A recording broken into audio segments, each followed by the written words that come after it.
Hello, everybody. I want to welcome you to the second viral learning series for the National Black Child Development Institute. And we are so excited because we have a wonderful panel for you today. I am Sharifa Walton. I am the president of the Chicago affiliate. I'm especially excited because all of our panelists are our very own from the Chicagoland area. I know that you are going to enjoy this hour-long series, and I just hope that you will be enlightened by it. So welcome, we're glad you're here. Enjoy it.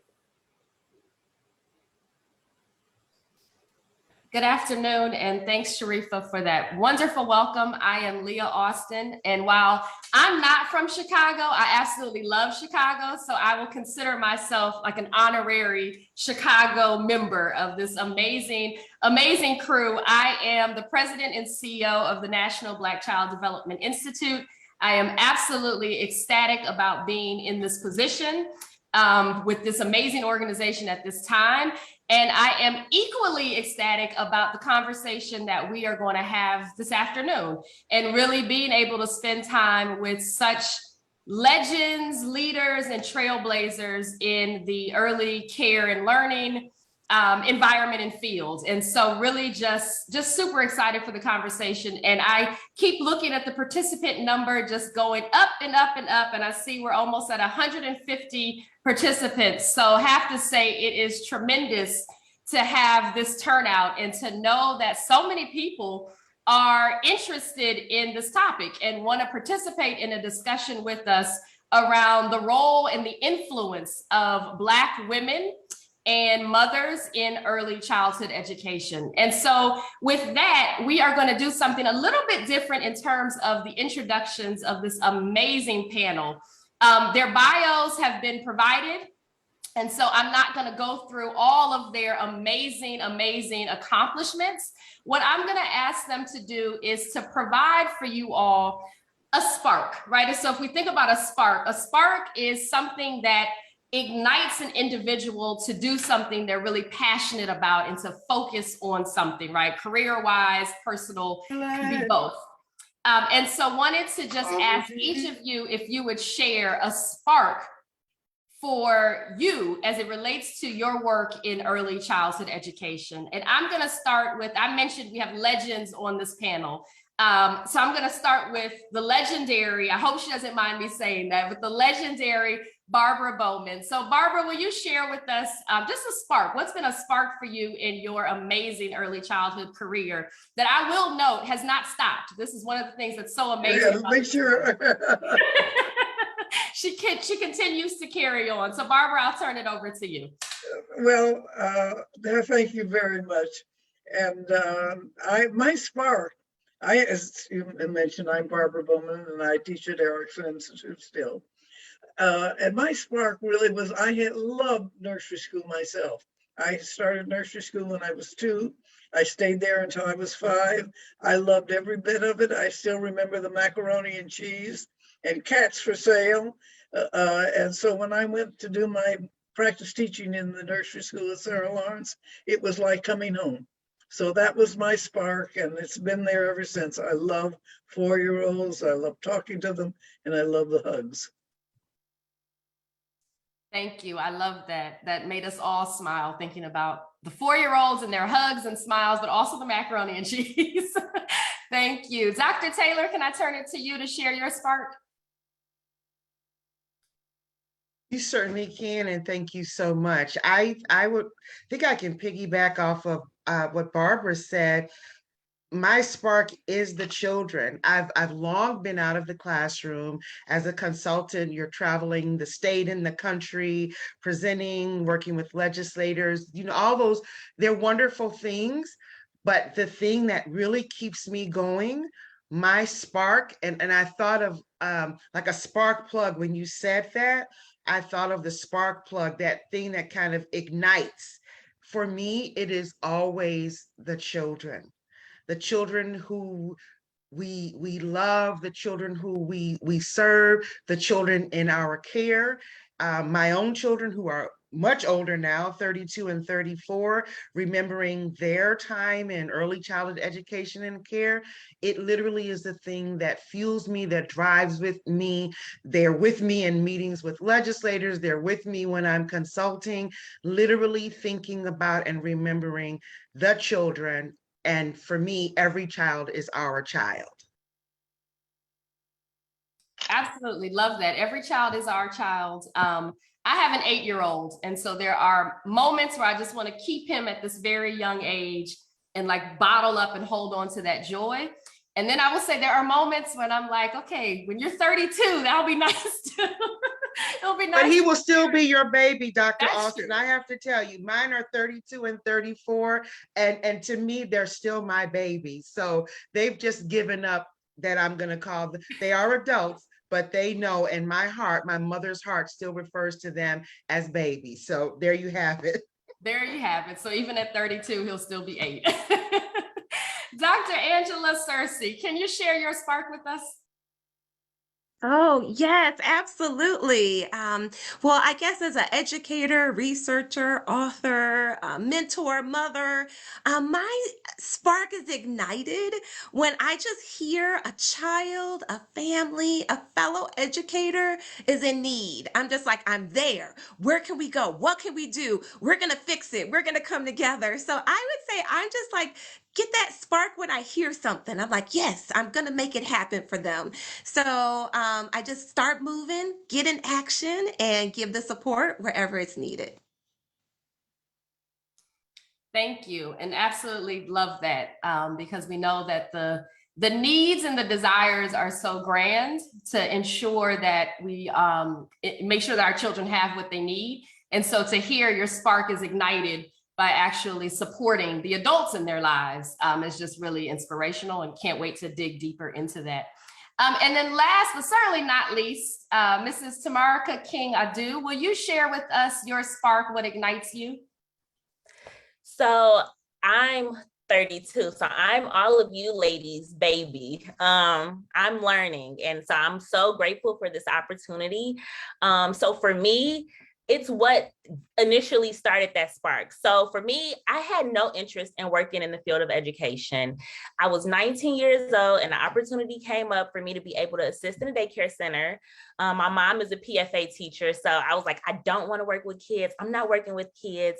And I started working in a daycare center at 19. I went back to Grand Rapids, Michigan, where I went to college at, and I had an opportunity to work in a center out there. Now, mind you, if you know anything about Western Michigan, it's very conservative, heavily Republican. I worked at a Lutheran daycare center that was predominantly Caucasian. And when I say predominantly, like it was 2 African Americans, me being one of them, and then a student. So just seeing the experience that those children were getting versus the experience that I experienced when I was 19 starting off, that was my spark. I wanted our children of color, to have that same experience and the same love and determination put into them that these children that were predominantly Caucasian were experiencing. So that is what sparked me and wanting to be heavy in the field. I was a senior in undergrad.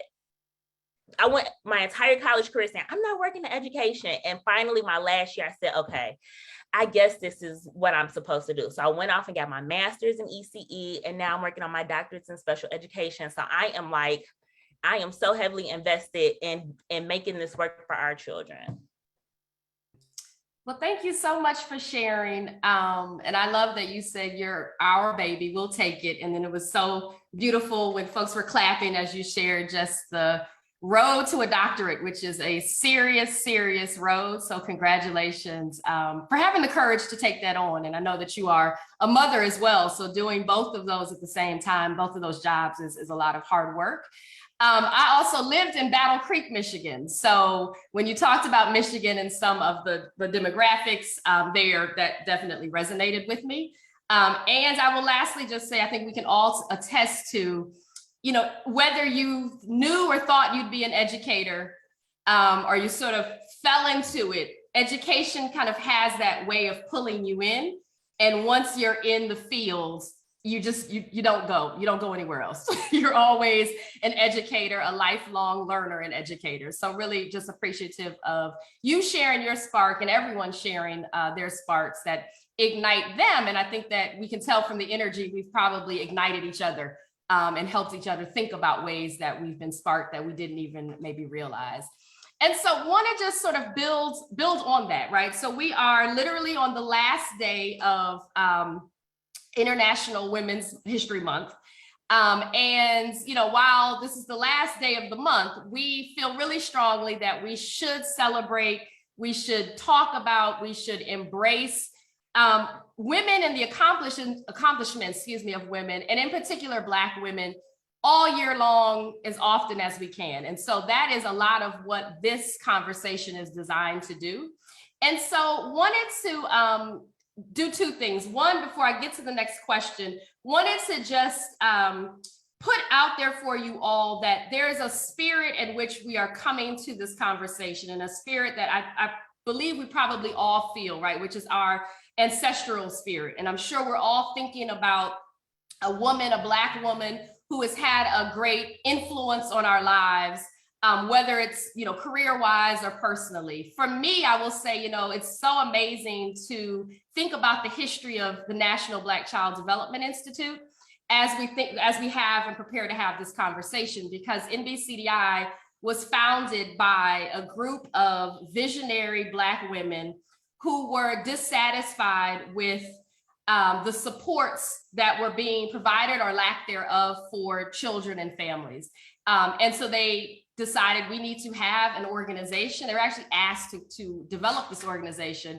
And so it's with those women in mind that we have this conversation, and we just think about all of the work that Black women have done and continue to do to really ensure that our children and our families have a more equitable and a just future. And I say it that way because equity gets us to where we're trying to go. It is not the goal within itself. With that said, I want to ask each of you to just talk a bit about two things. And you can do this kind of in a storytelling manner or whatever feels most comfortable for you, is to talk about the journey that you've had. And Tamarika, you actually kind of went right there, which was beautiful, is to talk a little bit about your journey in this field. And with that, you know, name for us if there's been a Black woman who has made a transformational impact on you. And if you would just share a little bit about that impact and how it's made an impact on your life. And so anyone who wants to jump in can jump in, or I can go into kindergarten teacher mode and call on someone. Just let me know what works best.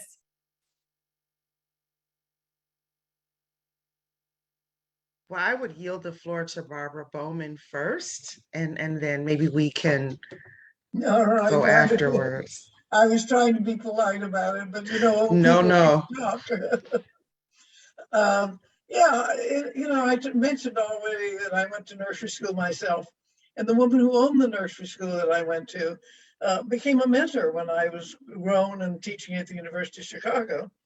And one of the things she said to me at the time was, you need to have a broader perspective than just our own community. In those days, we all in the African-American community, Black community, we lived together.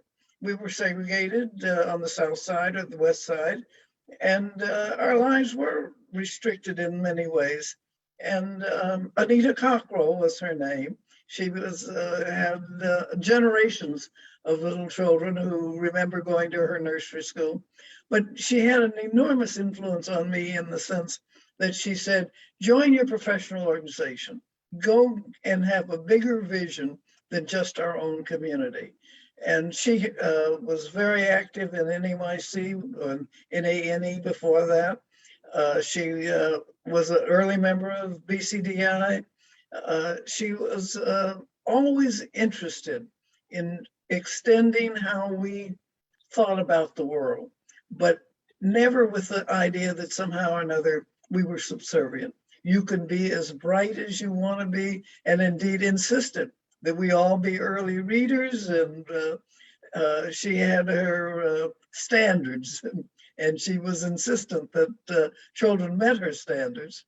But nevertheless, she gave everybody the credit for being as thoughtful and as hardworking as they could possibly be. And I think that's been a wonderful heritage for those of us in early education. Have a broader vision, but recognize the strength in our own community. So somebody else has to jump in. Dr. Taylor, did you want to jump in? Oh, thank you. And thank you so much for sharing, Ms. Bowman.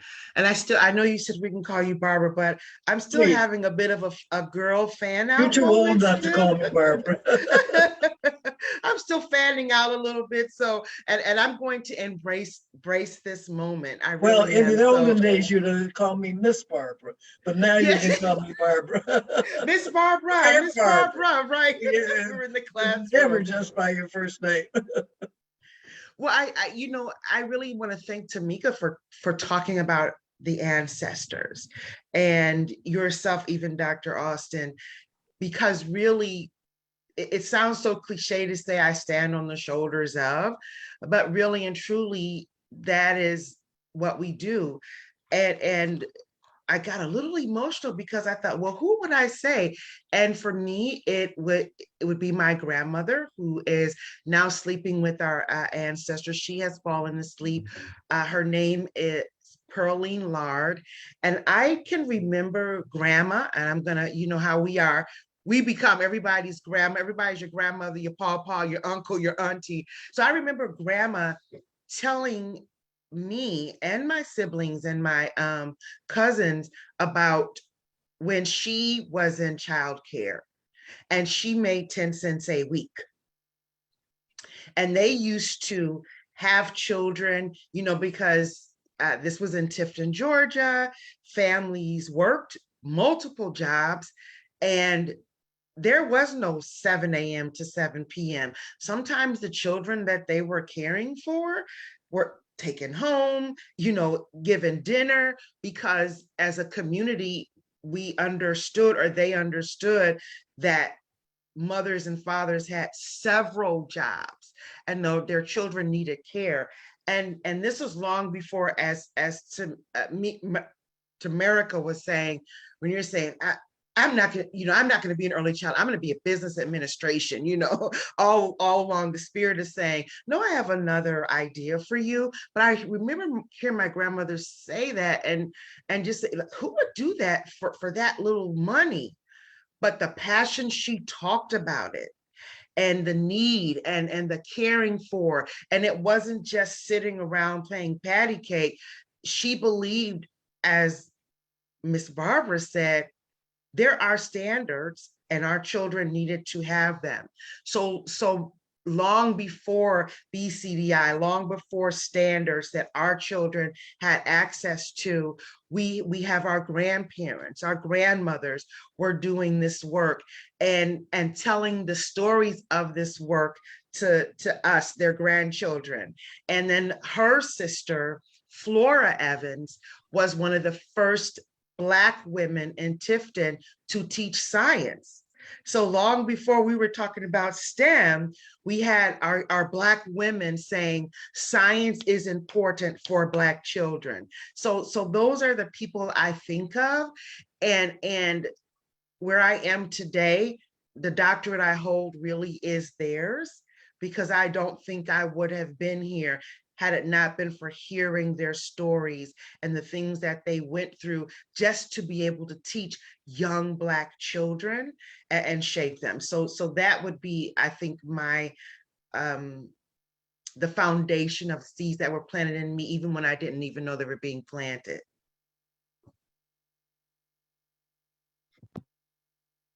Tamika or Dr. Cersei, do you want to share? Great. Oh, I can jump in. Well, first, I just want to say, wow, who do I admire? I mean, just being here today with all of these beautiful Black women is just such an honor. In terms of my journey, I began as a nap time teacher in 1990. That was my official name in the yellow room. And so And so I just want to say that, just learning from you all, just from hearing from about Barbara's story, and then going to Erickson with my five little, I had three children, not five children. Let's stop. Three children under the age of five. Let's not give me extra children. Uh, at the time, and just having that experience was just life changing, and then moving forward from that to that journey of just being so, again, we talked about it being ignited. Oh my goodness, that spark never has left. I've never left Erickson actually since being a student, and just continuing on to be a researcher and a doctorate, an author, and then also just being a mother. Now we have four children that we care for, me and my husband. And as I think about, all the Black, I can't pick one Black woman. I just sat and I thought about this, and I'm thinking about all of you who've touched me here today, thinking about Barbara and Antoinette and Sharifa and all the things that you all have touched me. So I remember being at a conference. Actually, it was a BCDI conference, and being in the bathroom with a young lady, and she's like, "Oh, wow, you're a presenter. Wow, what are you presenting? Oh my goodness, I can't. We are going to talk." So we're talking in the bathroom, and then I'm just like, "But wow, what do you do?" And she's like, "Well, I'm an infant toddler teacher." I was like, "What?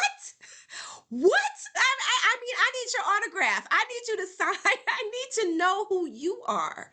That this is a calling, that me as a presenter, that she being there as an infant toddler teacher, that mothers, we're bus drivers, we're right. We have so many different roles. We could be the cook at an early childhood program. We are each each person that I talk to is such a profound knowledge to me. And to recognizing every single Black woman that I meet is an honor, an opportunity to learn more. So that's what I would say, is that each of you is a gift. Thank you. Tamarica, do you want to jump in? Yeah, how can I close out with all of those great things? So for me, similar to Miss Barbara and Dr. Taylor, there was someone in my childhood who was really instrumental. My pre-K and kindergarten teacher, her name was Miss Daniels. I remember like it was yesterday, her scent, like I still can smell her. I still hear about her. She was very instrumental in what I want to be for other children. Most people would say, what child can remember anything from that far back? I remember my pre-K and kindergarten teacher very well. So I want to be that remembrance to another child. And then the second person is Miss Rochelle Galladay, which I don't know if she's on here now, but she is another like extremely instrumental person to my life. She's very supportive. I started working with her when I was 19 years old. That was my first experience being in a daycare center. And just throughout my entire career in education, like she has always been like not verbally saying it, but like I know what her expectations are for me. Like you go and you get your degree and like this is what you do. You be a trailblazer, like all of these women said before you. I think that she is like one of those silent trailblazers that not many people know about, but here in Chicago, like we know who Rochelle Galladay is. I feel like her name should be way more out there than what it is. And then aside from like my family, who is very education oriented, my mom, like I said, is a PFA teacher. My aunt owns a home daycare center. Like the women in my family are very supportive in what I do. And they push me with 3 children. I have 3 children. Go back to school, get your doctorates, work part-time. Like you can do it. I'm a wife. So I wear so many hats, like Dr. Cersei was saying, like it's so many hats that I wear. So whenever I see a woman, like she said in the grocery store yesterday, I saw a young lady, she had 3 children and she was pregnant. I said, "Are these all your babies?" She said, "Yes." I said, "My hat goes off to you." I don't think that we hear it enough that like you are doing a great job. I want you to know that I'm proud of you for being able to come to the grocery store with 3 small children and you're pregnant and you're pushing 2 shopping carts. That's my life. That's my story. I commend you for that. And all she did was smile and said, "Thank you so much for recognizing that." So Thank you. Such wonderful stories. And I will tell you that Rochelle is here. She was chatting as you were saying her name. So I think she felt that spirit that you were going to name her. So really appreciate you all sharing. And want to sort of draw a line from the examples of mentorship, of advocacy, of advising that you all just expressed when you reflected on a woman or women who have made a transformational impact on your lives. And so want to think a bit about, you know, one day we will be the ancestors that other women will talk about, this person influenced me, etc. And so just want to think a little bit about, you know, the role of Black women in the early childhood and education fields, right? And we know if we just talk about teachers, and Angela, I appreciate you mentioning that there are roles beyond just the teacher. There are many roles that adults play in a child's life that are equally important, especially at this young age. And so want to think a bit about how can we be better advocates for Black women who are in the early childhood fields. And of course, we know that the majority of educators in this field are Black women. We know that they are underpaid and in many ways devalued. And so just want to get your insights on what's the advocacy, how can we be better advocates for these women? And it can be specific to the necessity of higher pay. It may be another issue that you want to lift up, but just really would love to get a few thoughts and insights on our role as advocates for women and Black women in particular in the early childhood fields. Well, let me go first again and say, I like to make a distinction between care and education. And care is really all the loving and making children feel important and making sure that they're eating and that they're changed and warm and dry and all the things that make a child a happy member of society, an enjoyable member of society. That is an enormously important role to play. And I just think we underplay how important it is. I think increasingly people are recognizing that it's that kind of care that really makes for good learners, for good citizens, for people who can form relationships. But there is another piece of it, and that's the education piece. And all of you are terribly well educated. It costs a lot of money and takes lots of time. And you should be rewarded for the kind of effort that you put forward. But that we reward you with your education so much higher than we reward people who take just good care of kids is a statement about the world as we see it. I'm not arguing that we should evaluate them both the same, but I am saying that we undervalue one and we overvalue the other. We overvalue education and we undervalue care as an important component. How do we change that? How do we help people understand that that care that children get is as important to them as the alphabet? Not more important, but as important as the alphabet and being able to count to 100. I think we need to say it over and over again. We need to publicize it. I think we've made the mistake of trying to say one teacher can do it all, that the caregiver can take care of all the academic needs that a child has. That's not true. It requires some effort and education to learn how to teach children to read. It doesn't just happen automatically. STEM doesn't just happen. Your internet talked about an aunt that had to teach it. You don't just learn these things automatically. So I think we need to figure out a way to get equal emphasis on both.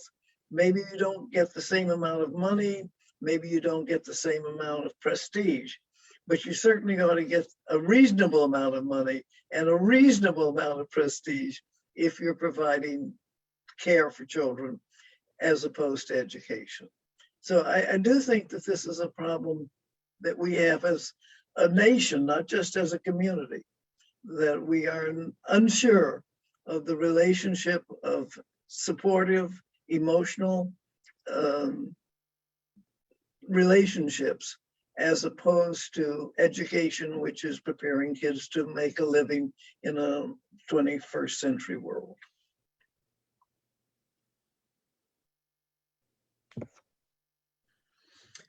To go after Miss Barbara, as she was talking, I was thinking about expansion. And while we are here today to talk about the role of Black women, I do think that especially in this moment where the rest of the world seems to be waking up to diversity, equity, and inclusion, which is something that we've been marching for years and talking about for years. I do think, and this may not be directly for Black women, but one way we can advocate for Black women is to do things like what Barbara Bowman did, Dr. Bowman did, move outside of our sphere and get involved in NAEYC, get involved in DEC, get involved in those organizations that might be speaking for us, but don't have that knowledge of, Grandma Pearl, my grandmother, Barbara's, Miss Rochelle. Hey, Miss Rochelle, I saw you in the chat. They are speaking for us, which that's fine, speak for us, but you really need those who have walked in the steps and the journeys. So one way I believe that we can advocate for each other as Black women is to be in those places and spaces where others are doing the work of diversity, equity, and inclusion, starting from, we've been doing this work since 2010. Well, we've been doing this work since forever. Being in those places and spaces to yes, applaud those conversations, but then be able to give the contextual, historical background of what it really means to walk the walk and not just talk the talk of diversity, equity, and inclusion. And we can advocate for each other by being in those places and spaces. Then you can bring NBCDI into the conversation. From a legislative point of view, I can say I'm in those meetings and I'm at the table where, what is that, we're doing all these policy, and I don't always see, often I am the only woman that looks like me. Sometimes I'm the only person of color at the table. So I'm advocating for all of us, but how great would it be for NBCDI to be a go-to for some of these national organizations and these legislators that are talking, and honestly, I can say that doesn't happen right now like I think it should. So we can advocate for each other. Yes, there's that personal touch that Dr. Bowman talked about, and I'm sure some of my colleagues will talk about as well. That personal touch, as Tamarica said, her and Miss Rochelle. And there's also that touch of showing up and making sure that we are seen and heard in all of those places and spaces where people are talking about us and talking for us, but without the knowledge of who we are and the journey, as the poem says, of the life that has not been no crystal stair, yet here we stand today with over 200 participants talking about this work. Absolutely. And I so appreciate the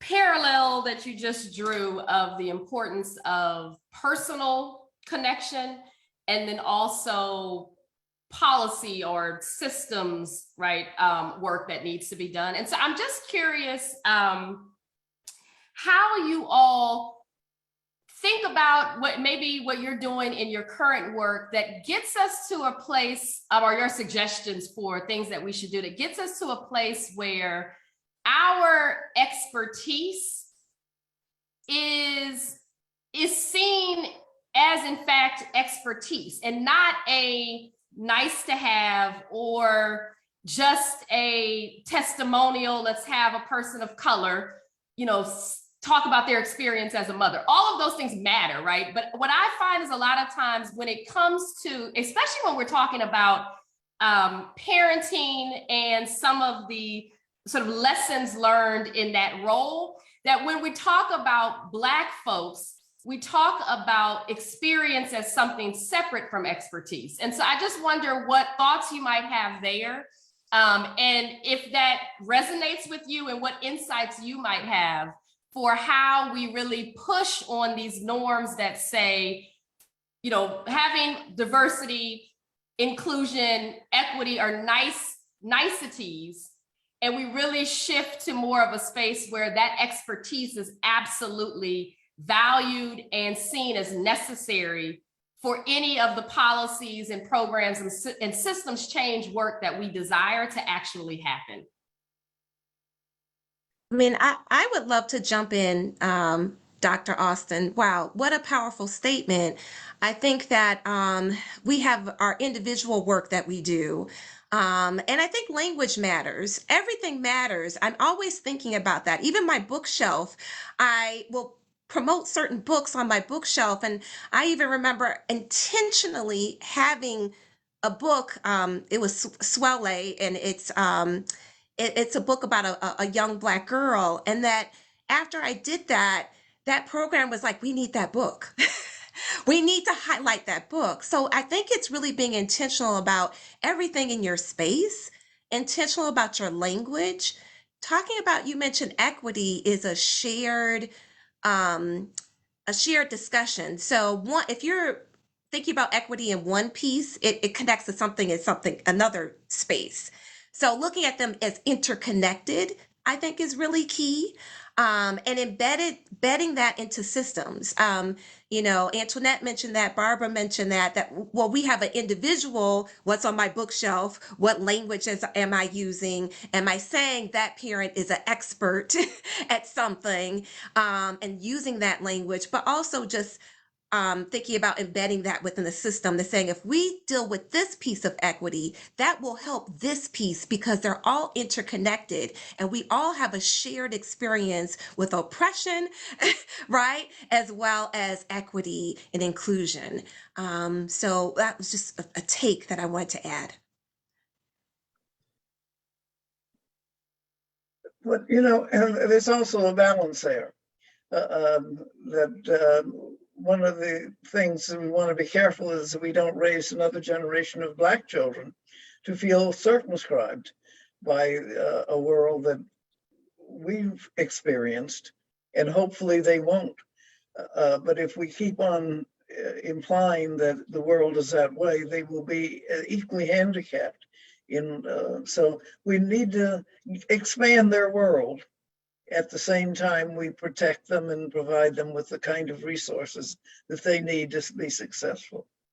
I think it's a balancing act, not an either or, but trying to get right in the middle. It's so interesting to hear you say that. I was just having a conversation the other day about pendulums. And I was speaking with some students, and they were saying, why is it just so hard? It seems like nothing ever really gets done.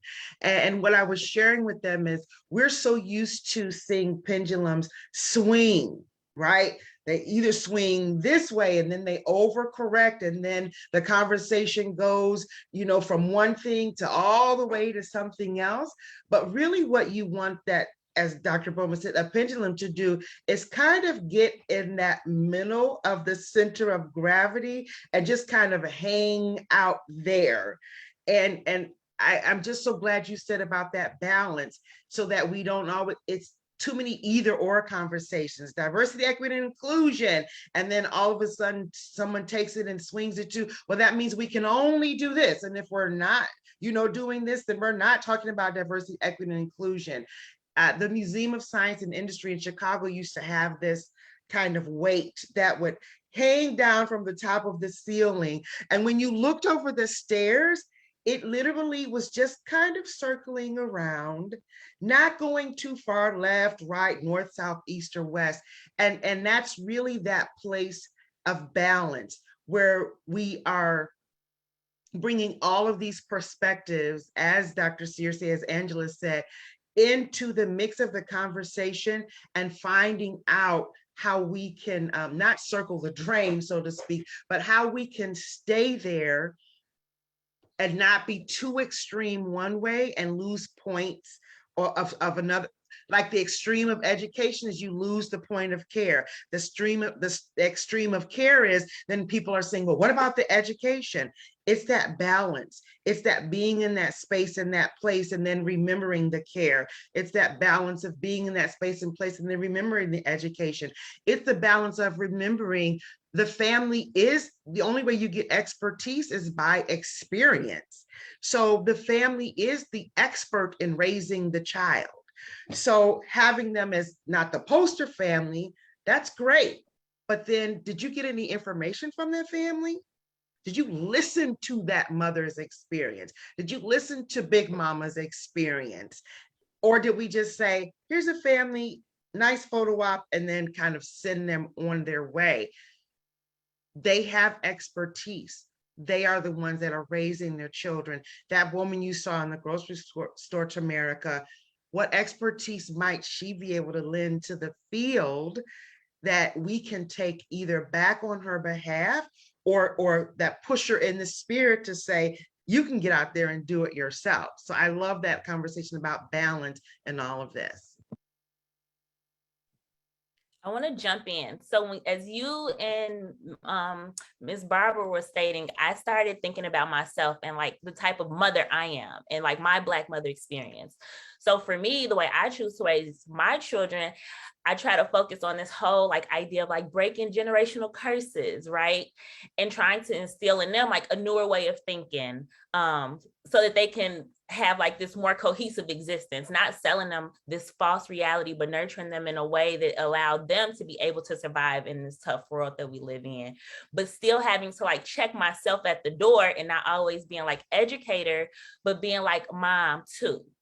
So that made me think of that as you ladies were speaking about using the whole idea of like care and education in two separate, like how can they coexist together, but still putting them in their equal places.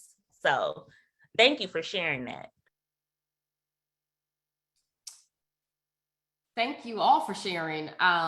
And it tees up another question for me. I have lots of questions, but it tees up a question for me around, this balancing act and the role that equity plays in moving us to a more just or a just future for Black children and families. And I just am curious what you all think a just future for Black children and families actually means. It's a question that I'm always pondering in my own life as a mom. And of course, these lines are so blurred, they don't even really exist. So I'm thinking about that, obviously, constantly for my own son. And then in my work, in my role with NBCDI, really thinking about and pushing myself and our team to think about and get, clearer. And it's hard to, on what do we mean when we say we want a just future for Black children and families? And so would love to hear just what that means to you, how you might define the just future.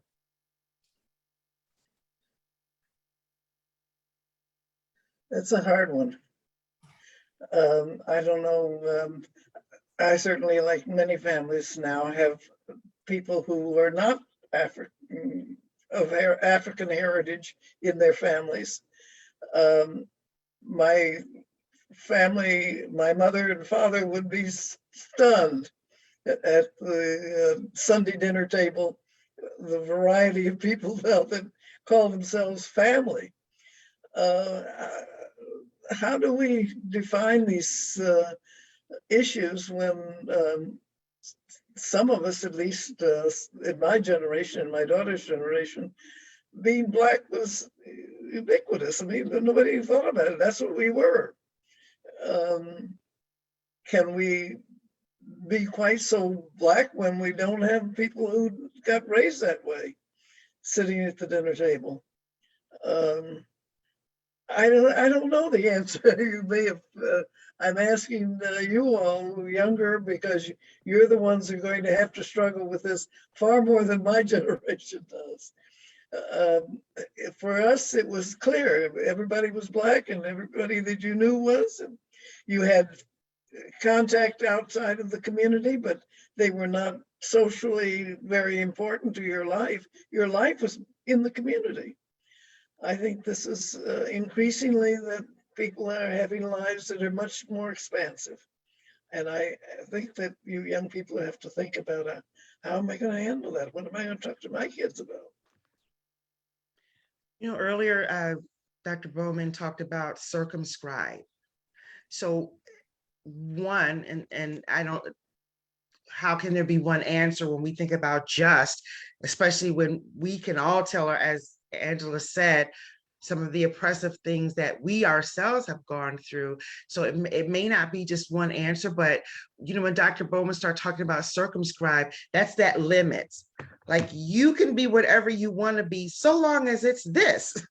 You know, you can be whatever you want to be if it's over here doing that. And then when you try to break outside of that limits, then that can be problematic for some of those same people that are talking about diversity, equity, and inclusion. So for me, just would be that life without being circumscribed. You know, that stereotype threat of, that would be one thing for being just, that I would love for even my own children that are 32 and 34 now, who will even call me and say, you know, Mom, they hired me in this, you know, university position as a diversity, equity, outreach person. And every time I say the university needs to do this to be more diverse, then someone says, well, what we really want you to. So they're 30, 32, and 34 and being hired in these positions to do this work. But then there's that, they're circumscribed. We want you to do this work, but only in this way. That's not just at all. And then someone, Maritza, I don't know if I'm saying that name right in the comments. And I just saw it, said, I'd love to just, like, if we could just see more teachers that look like us demographically, that's just. And I love seeing that statement because, yes, wouldn't it be nice not to have to, and this is nothing against HBCUs, but that's a long time for a young person to have to go before they see someone that looks like them in a classroom teaching. That's a long, long time for a person to live without having seen someone that looks like them in a classroom teaching, saying it is okay to be smart. You know, it is okay to learn and to grow and have that pusher in the spirit. So Maritza, if I'm even saying your name right, thank you for sharing that in the chat. And then I'm, again, just that living life without that non-circumscribed, stereotype threat. For me, that would be just. Yes, yes, yes. I want to, well, this conversation is so powerful. So thank you so much for everyone that's bringing to this discussion. I think that as we think about just, I think about equity, and equity is always evolving. Tamirica said that I'm being a different type of parent, and Antoinette said that, and Barbara was like, well, it's up to you young people to see how this is going to look. It is constantly evolving to no end. And once we stop evolving, then we won't get to equity, to get to justice. So I think, Antoinette, you said that how can there be one answer? And I think that as we think about equity, we're thinking about it's a different answer, a little bit different for everyone. That equity is giving everyone what they need. And so I think that's a way of looking at it, to make sure we're looking at needs, we're recognizing individuals, we're looking at our community, we're looking at how our community is evolving and changing and growing. And we're always thinking about how we holding up that mirror to ourselves and to those around us and systems. How is that system changing? Not just us. So there's this individual reflection, right? How are we growing and changing and evolving? How are we meeting the needs of all children as they change and grow and evolve? And how is our system meeting that need as well? So I think they kind of all come together in this discussion. Yeah.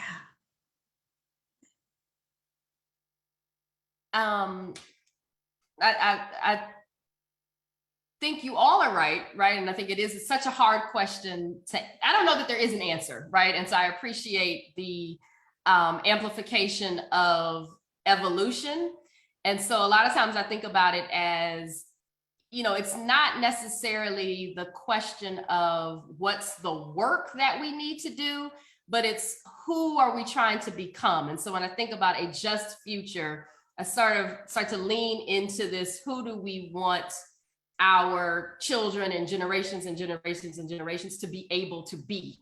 And that's sort of where I've been landing, but I think it is such a complicated and evolving question. Just really appreciate everybody's insights. We are about 5 or 6 minutes to the hour, and so wanted to just see if they want to bring the amazing participants we have, who are, I have to say, they are in the chat. I love when folks are in the chat just sharing their comments and answering questions too. It means that the discussion is really resonating. So that brings me so much joy to see the busyness in the chat. And there is a question that came in that I do want to read and get your insights on. And so the question is asking, in America, we're in a system with white cultural norms that don't always align with traditional Black norms. What about Black motherhood is a strength? You can share from your own perspective as a parent / caregiver, or from your perspective as a daughter, or just in general.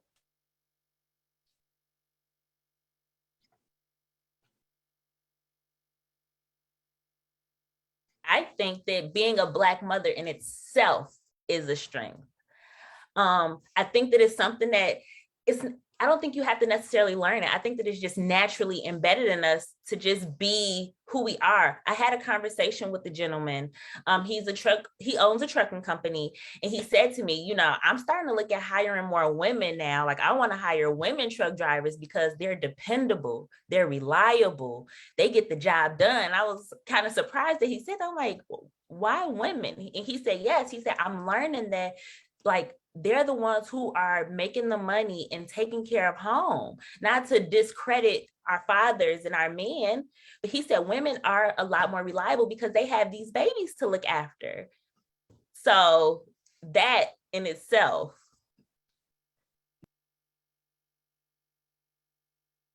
No, there are a number of studies that show the real strength in hiring women and mothers for many of the reasons that you noted. Dr. Taylor, you want to jump in?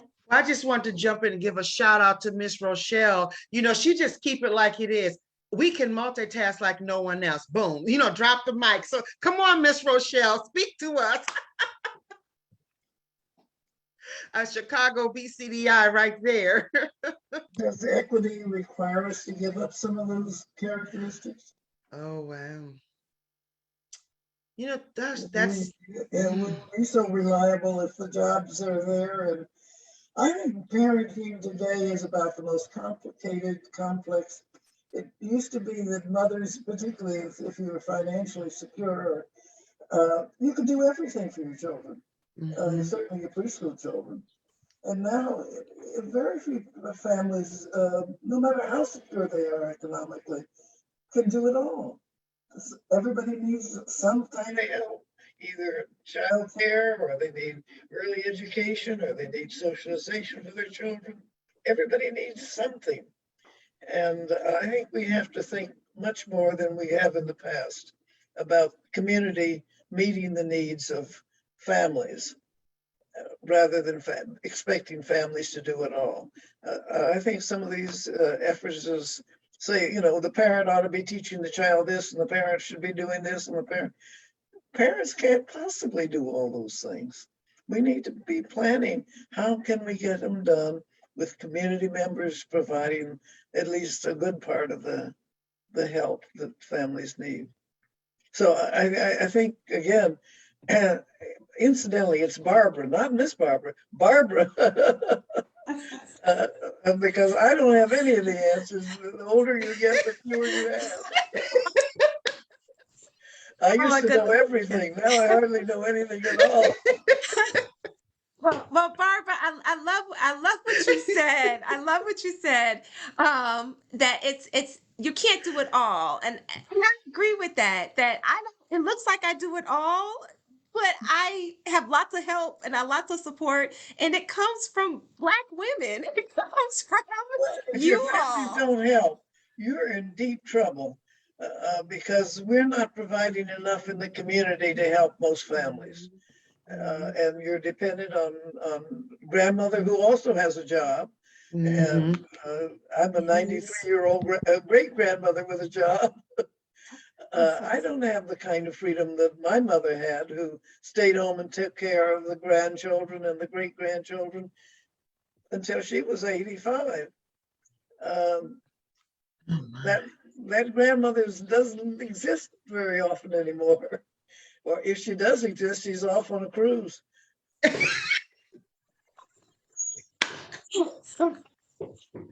So we need to figure out how we can be more supportive, particularly of young families, and provide the kinds of support system that lets them capitalize on what they can do, but not expect them to do every single thing and criticize them. And the other one is the assumption that just because you're poor, your kids are somehow going to be fragile or there's something wrong with them. Most poor people are very strong. They raise wonderfully intact children. They may not be school ready, but they certainly are emotionally ready. And it is our fault that we're not providing a preschool program for them, because their parents are doing what they're supposed to do. They're providing the care and love and continual responsibility that little children take. So that's one of the messages I think as Black women, particularly professional women, we need to get across to the larger community. There is strength here. It doesn't mean that people like being poor, but it does mean that they don't give in necessarily to just being poor. And having problems and not being able to get loans and paying more for their insurance than other people pay. And there are things we could do that would make it less painful to be a young person of color. And I think we need to be much more open about what some of those systemic things are, as well as some of the personal things that families need. So I've given my lecture. I think we could all sit here and listen to your lecture.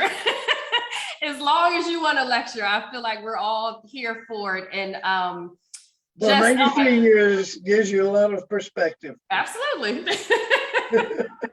Absolutely. And just, gosh, I saw all the heads nodding, Barbara, at the comment you just made about the ways in which we look at and make these terrible assumptions about poor people.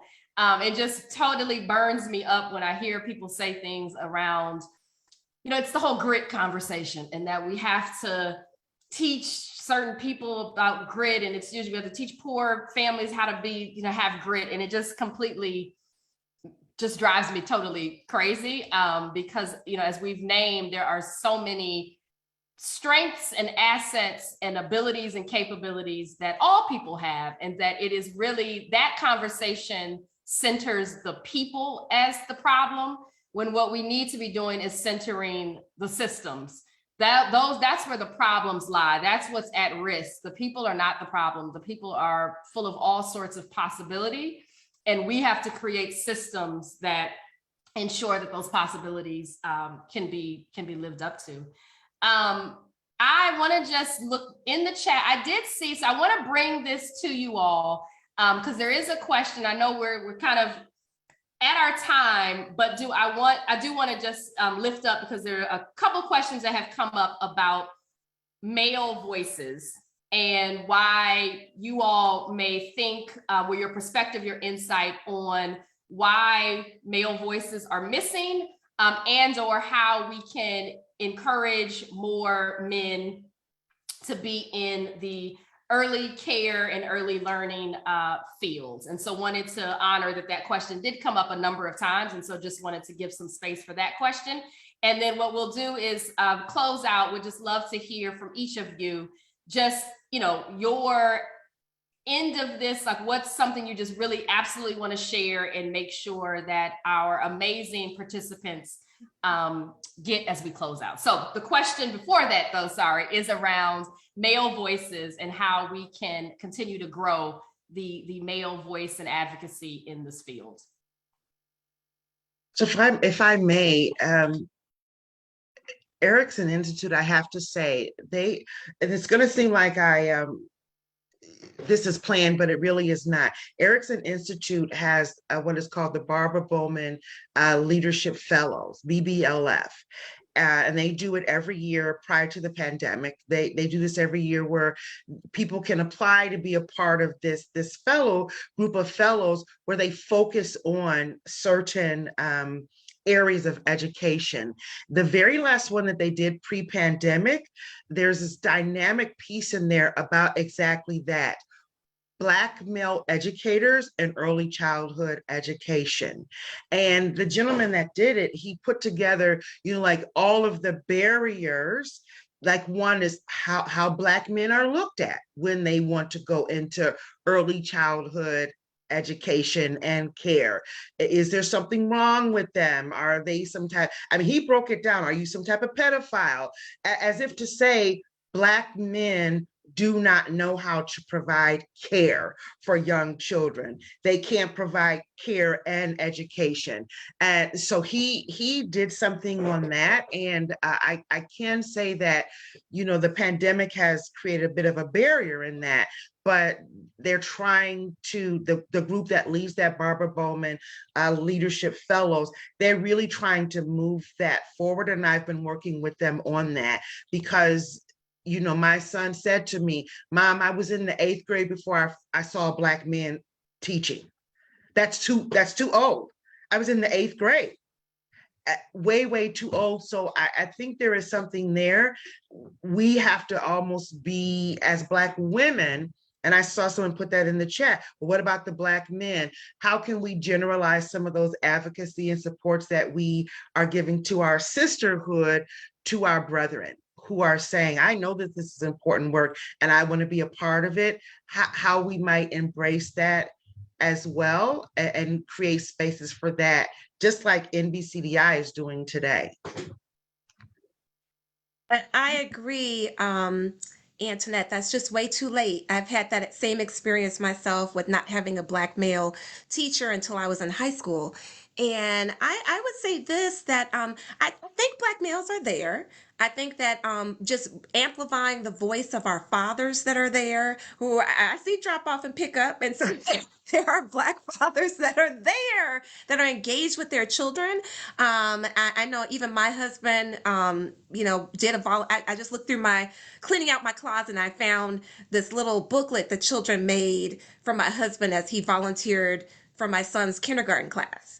And it was like, thank you. They drew all these pictures of him, Mr. Searcy, So I even, as Antoinette says, like looking at at Erickson and the Barbara Bowman Fellowship looks at places within professional, but also other spaces in terms of even volunteer work, Big Brothers, those types of programs as well, to think about that inclusion.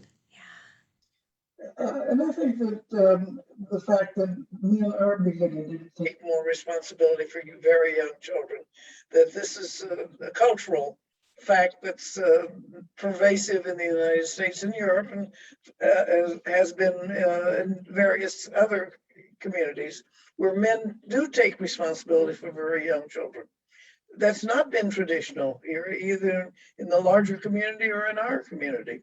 So it does mean that we need to cultivate caregiving in young men, beginning with their own children. And gradually they will move in, I think they will move into the early childhood field. We need to make it available, however, and the prejudice of women about having men in the field is another whole issue that we might want to take a look at and talk about. They don't do it right. They don't do it our way. And I saw someone put in the chat, how could they get the information about this piece that this gentleman did for the last fellows about this? And with your permission, Dr. Austin, I'm happy to connect you to the chair of the Barbara Bowman Leadership Fellows and the group that helped with that piece, because I'm sure, and I can't speak for Erickson in this regard at all, but the whole point is to get the word out there so that not just one gentleman is talking about it, several Black men are being able to have this conversation. So I'll definitely share it with you to get it out to a broader way. We'll make that connection. I'm happy to do that. And thank you for putting that in the chat, because that's something I really had not even thought of. Yeah, I can't speak for Erickson either, but yes, we would be very much interested in getting the message out, and any help we can give to organizations and individuals who would like to make early childhood more attractive to men is certainly something that Erickson is interested in. Thank you. Yes, please do share the information, and we'll make sure that we get it out to anyone who's interested. As we begin to wrap up, just want to offer any of the panelists an opportunity to share any closing thoughts that you want to make sure that we leave our participants with.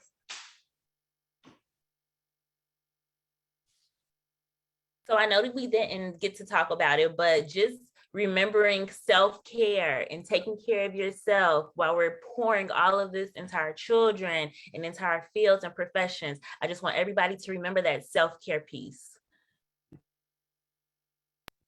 I would like to piggyback on that and say that, yes, thinking about self-care as a term as an individual and also even for systems, I would kind of, if we want to think about what are those last thoughts, are we institutionalizing self-care and making it a part of our program? Are we having, Talk It Out Tuesdays at the at the child care and Tell the Truth Wednesday, those kinds of things, and the things that promote self-care? And then I would say that in a larger sense, I'm noticing that there's policy that's being written that is excluding children and excluding ideas from our children. And I would say I want to make sure that we all as Black mothers, we had a talk. And I want to institutionalize the talk. I want us all to think about how this could be embedded within programs, within early child care, within our systems as well. So yeah, policy.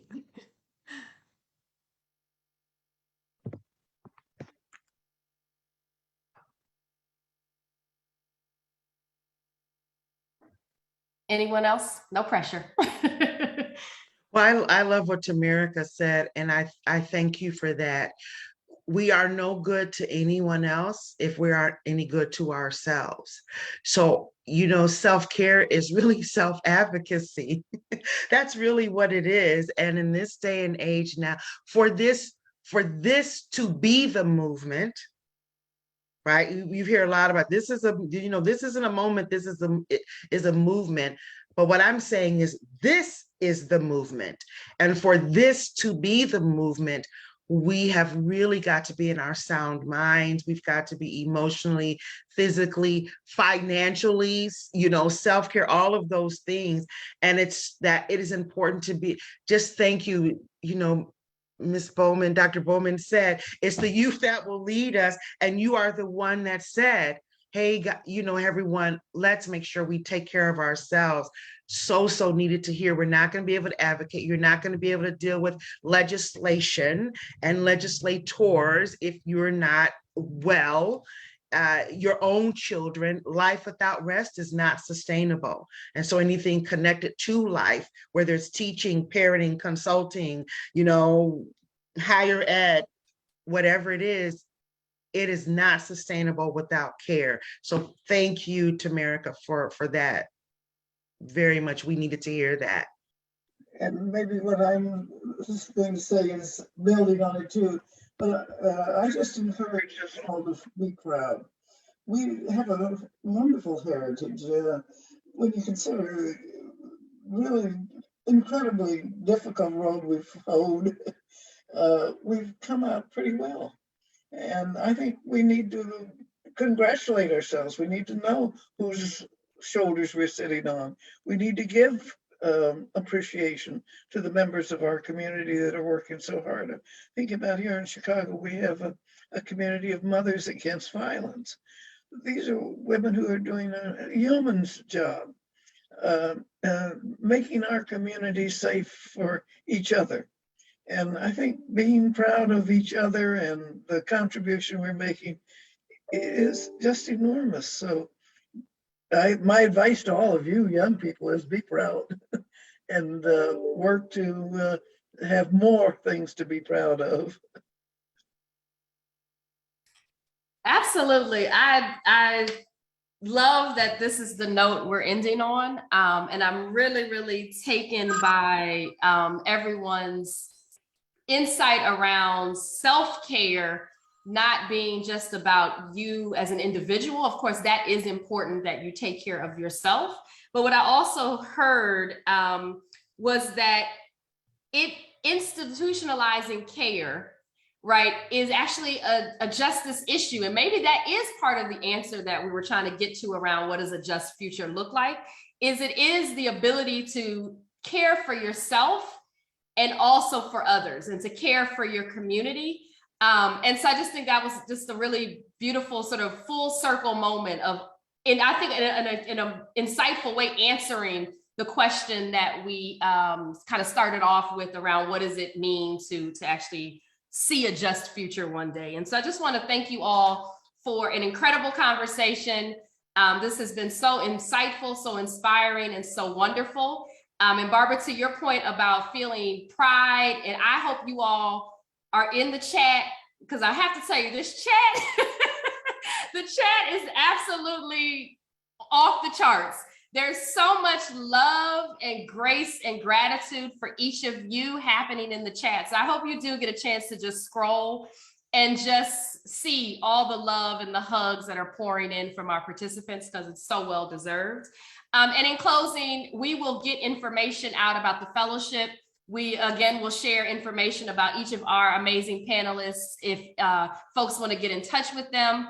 I'm going to encourage, I did see a number of questions or suggestions of folks who want to start a BCDI affiliate, which absolutely brings me so much joy and excitement there as well. So we can definitely be in touch there. I would encourage folks that either want to start an affiliate and or want to join the National Black Child Development Institute to visit our website at nbcdi.org. We can also put that in the chat. I see that Allison has put that in the chat as I was talking.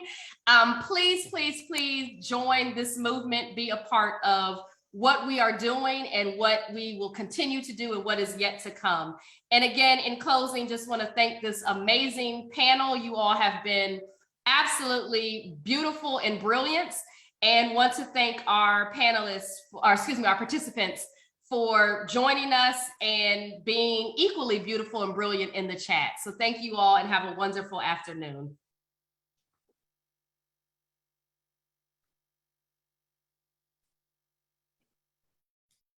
Thanks, panel. We appreciate you. You're awesome. Oh, Thank you for having us. Thank you for having us. Yes, yes, absolutely.